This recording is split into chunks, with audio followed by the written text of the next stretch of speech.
Do you ever find yourself thinking about who would win in a fight between Goku and Superman? Hi, I'm James Gavsey, and on the Who Would Win show, me and my co-host Ray ignore anything important happening in the outside world and debate fictional battles between characters from comics, movies, and video games. We got a new show every week, and almost always am I the winner. Yeah, not true, Ray. In the past, we've discussed such matches as Captain America versus Darth Vader, Solid Snake versus the Iron Giant, classic matchups like RoboCop versus Terminator, and even the Muppets versus Sesame Street. That one was crazy. So if you're a fan of geek culture and love a spirited debate, check out the Who Would Win show wherever you get your podcasts, or check us out at whowouldwinshow.com. Hello, Wanderers. Perhaps you're still reeling from Númenor's downfall that we discussed last episode, but I have one more bit of Númenórean lore to share with you in this bonus episode. That is, a splinter group of Númenóreans known as the Black Númenóreans.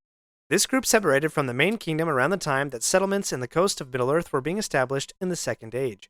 The Black Númenóreans, being blessed with long life and greater wisdom and power, enslaved and ruled over the people of Harad, that land on the very southeast corner of the map of Middle-earth.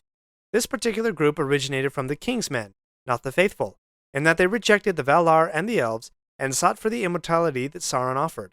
But this group also went further than the King Men and took Sauron as their god in Middle-earth. In The Return of the King, we get this description, quote, "They established their dwellings in Middle-earth during the years of Sauron's domination, and they worshipped him, being enamored of evil knowledge." Also, in a footnote in Appendix A, we find out that the Black Númenóreans, quote, "were corrupted by Sauron, and hated above all the followers of Elendil." One theory concerning the Black Númenóreans connects them with the Nazgul, the Ringwraiths. We know from the Silmarillion that 3 of the men ensnared with Sauron's rings of power were, quote, "great lords of Númenórean race." I think it's a reasonable guess that these 3 came from the contingent of Black Númenóreans, but I know of no authoritative source from Tolkien that this is the case. The Black Númenóreans had a major stronghold in Umbar in the south, but after Sauron's fall with the island of Númenor, their lineage dwindled as they merged with other groups of mortal men. But their descendants never lost their hatred of poor Gondor and its kings, and in the Third Age, before Sauron's return, one of the kings of Gondor laid siege to and conquered Umbar, thus pushing Gondor to the heights of its power.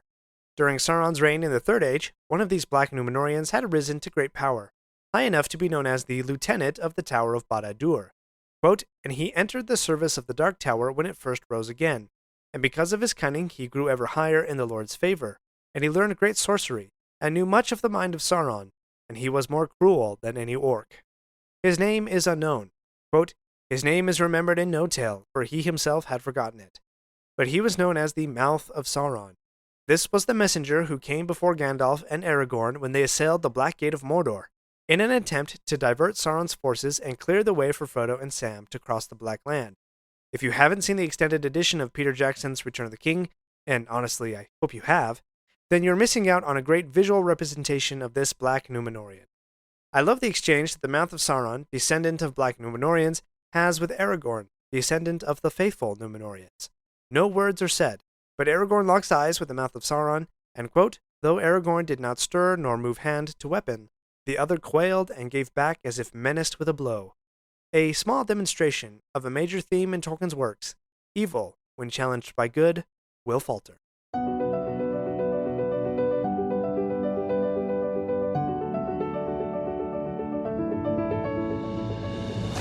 My friends, if you enjoyed this episode, let me know by subscribing, leaving a review, and sharing with your friends. Follow me on Facebook or Instagram at Lore of the Rings Podcast. For feedback on the show, please email me using the link in the show notes. Until next Thursday, remember, not all those who wander are lost.